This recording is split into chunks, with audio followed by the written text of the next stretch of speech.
Hi, everyone. Welcome to a Facebook Live presentation from Chase Brexton Healthcare. My name is Aaron Cahill. I'm the Communications Manager at Chase Brexton. With me today is Lisa Pearson, who is a staff therapist at our Columbia Center, part of our behavioral health team. And we're going to talk a little bit today about wintertime blues. It's something that we hear in the news. We maybe see links about on social media, but we want to talk with Lisa and take advantage of her expertise, her experience, to really look at this from a formal mental health perspective, talking about what they are, what some of the signs might be, some simple ways to maybe help alleviate that, and of course, what points or what signs you might want to seek out some professional mental health provider assistance. So, Lisa, thanks for joining us. I appreciate you taking the time, and maybe if you want to kind of preface a little bit of what we're going to talk about today, or your thoughts. Sure. Thanks, Aaron. I love talking about this stuff, right? Wintertime blues. That's real. That's, kind of that slower pace, feeling a little sad. It's hard to get going.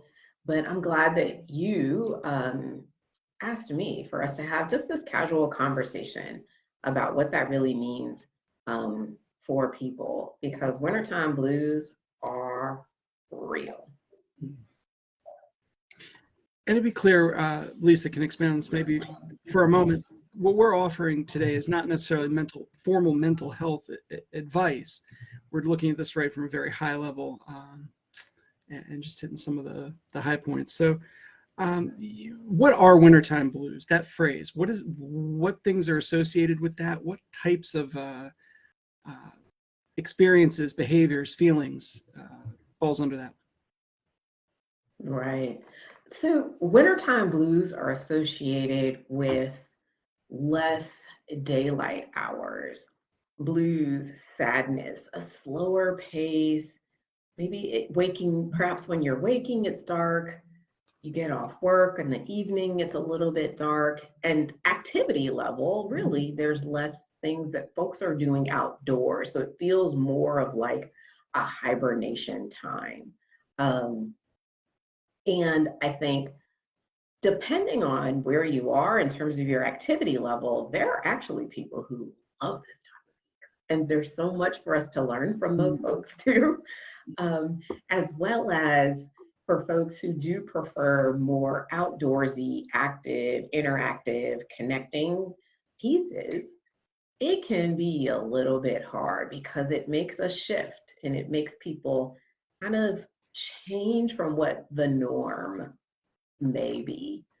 I think the really important part is recognizing individually for yourself. What does that mean? Like, I could totally jazz and love this time of year, but if I don't, putting your finger on what part of it is making it hard and it's making you feel maybe a little bit more somber. But it's really important to recognize, what does that mean for you?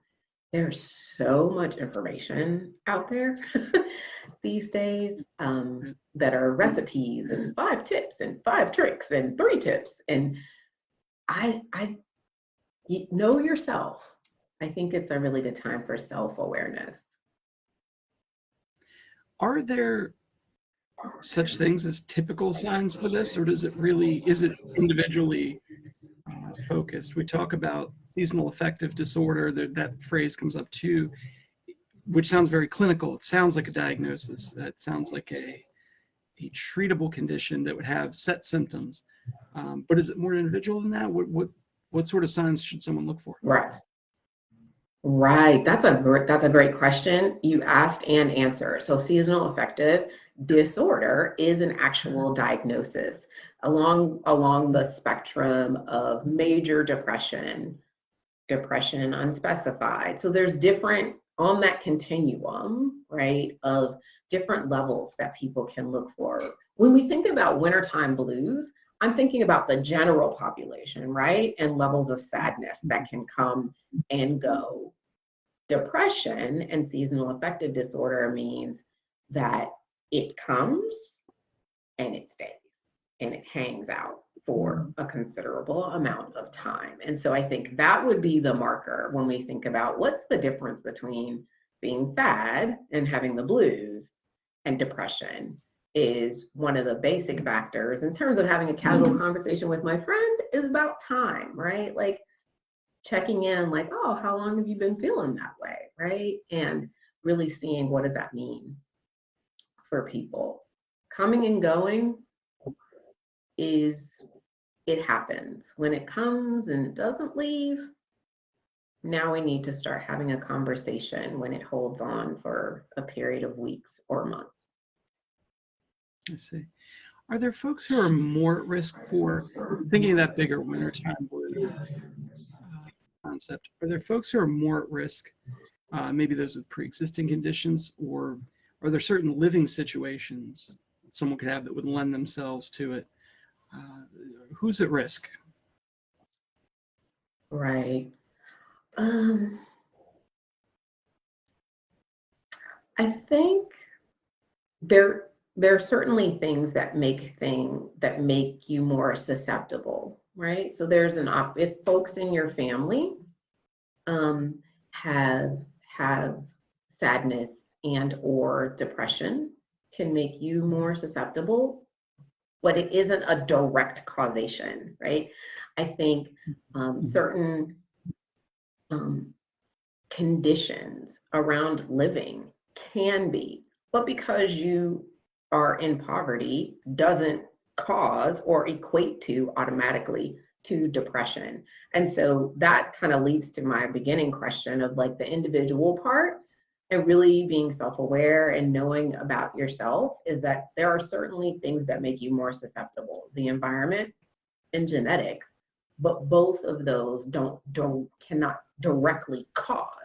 And so it's really important to kind of tease out, what's going on with you individually. But those are two really big factors in terms of what's going on in your environment and then what's going on physically. Because it's hard to separate, although sometimes we try to, our physical well-being and our mental well-being totally tied together. Sure. So what are some ways that someone can sort of self-inventory, figure out some of those signs? If they're different for everyone, what am I looking for? Right. Sadness versus depression, we talked about it coming and going, or is it just staying? I think another important thing in depression is isolation. So really, how much contact am I connecting with people? And when I have those connections, do I have trusted connections? Do I have folks in my life that I'm able to be vulnerable with? Are there activities and things that I'm doing on a day-to-day basis that give me energy, right? And that's the individual part, right? Some people I love and get energy from cleaning their house. I would rather chew grass than do that. But there are people who, it's like you got to find out. But low energy is another marker, right? Like, man, I want to do this, but the energy isn't there. And then also being able to look at kind of your interest. Like, man, these are the things that I'm normally interested in doing, and I haven't been doing them. And kind of checking in on yourself. And if you don't check on yourself, are there folks in your life who are checking in on you? Like, hey, Erin, hey, we love going to the movies. We haven't been in the movies in a while. Hey, and I ask you to go and you're telling me no. Like even as markers, as friends and family, checking in on folks when they're not doing the things that they normally enjoy doing. And making that part of our daily conversation, I guess. Go ahead, I'm sorry. Mm-hmm. No, it's all right. Staying with the idea of looking, helping others and seeing these signs in others, what are some ways that I can help if say I see some of these signs in my partner or in a family member or a friend? What are some ways that I can help them stay positive, that I can help without necessarily going too far or assuming too much? What are some ways that I can help kind of solve or bring them out of this that feeling of low energy? Yeah, that's a good question because I think one of the things, if Aaron, is for us to almost get, how do we get comfortable with people being sad, right? I think Mm. because there's times when you're sad and it's completely okay, right?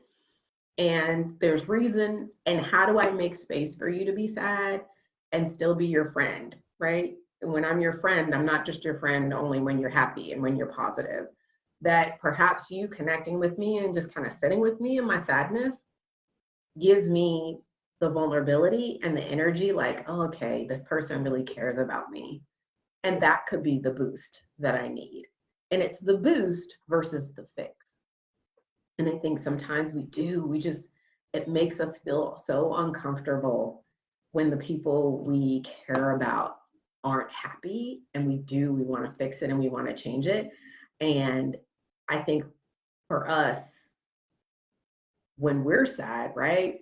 When someone does something that makes us feel cared for, that's really the connection. That is the energy. That is the boost that each of us needs. So, how do we get more comfortable with sitting with people in their sadness and letting them know that we're there, right? Like, you may not be ready, but doing that check in, like, how are you? How are you feeling?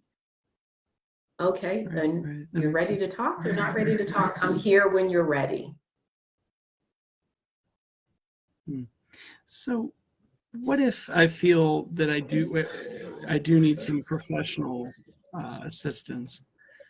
You talked about the feeling staying versus going. If it really does seem, I feel like it's been staying.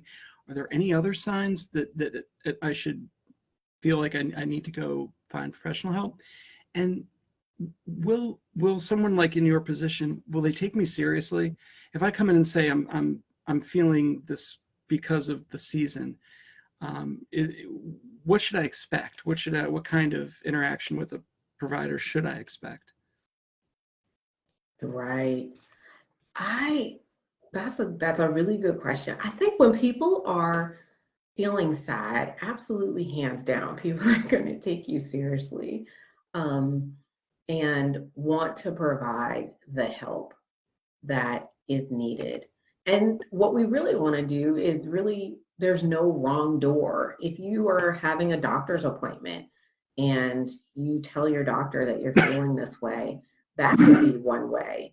Oftentimes with schools, students may tell their teacher or the school counselor, um, for an adolescent who decides to open up and talk to their parents. Parents are a great resource to be able to outreach, and on different levels, right?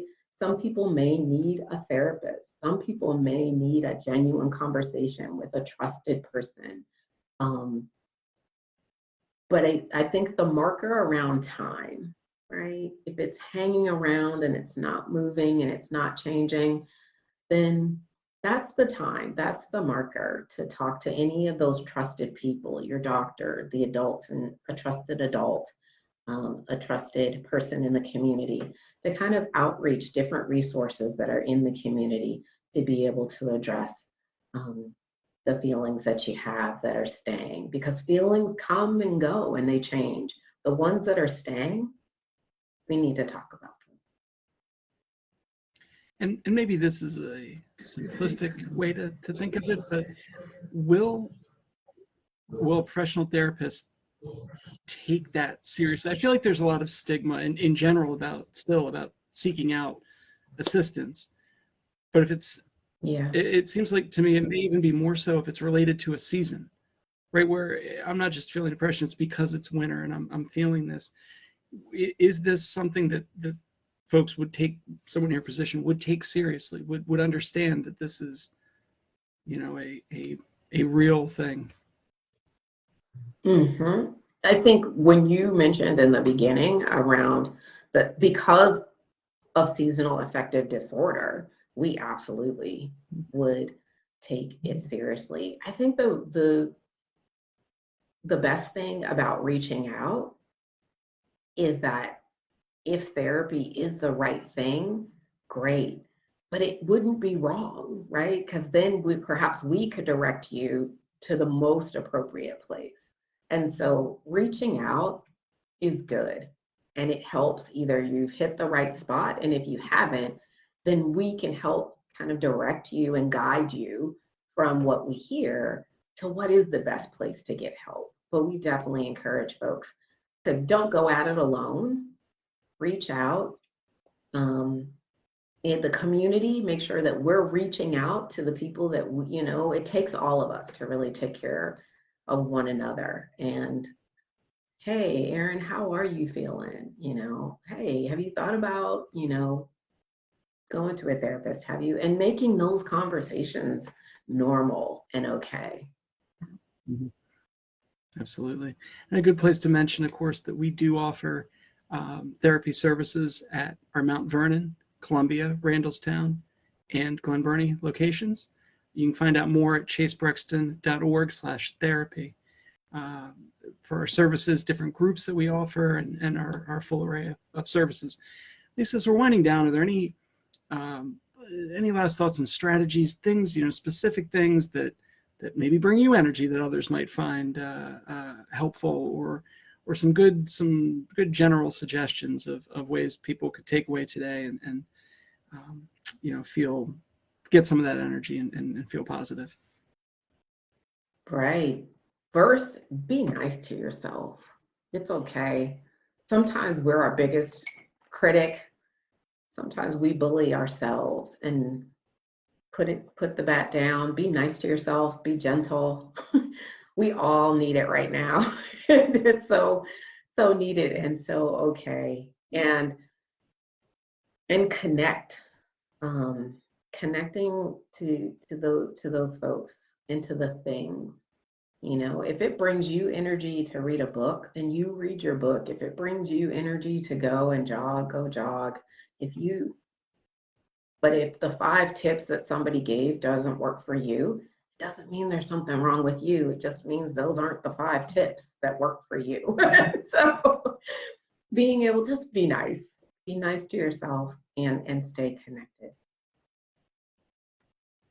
Well, thank you, Lisa, so much. Again, Lisa Pearson with our staff therapist at our Columbia Center. Again, if you are in need of more information or assistance, check out our website, chasebrexton.org. You'll find lots of resources and places on there to seek out help. Lisa, thank you so much again, and we'll see you again next time. Thanks, Erin. Good talking to you.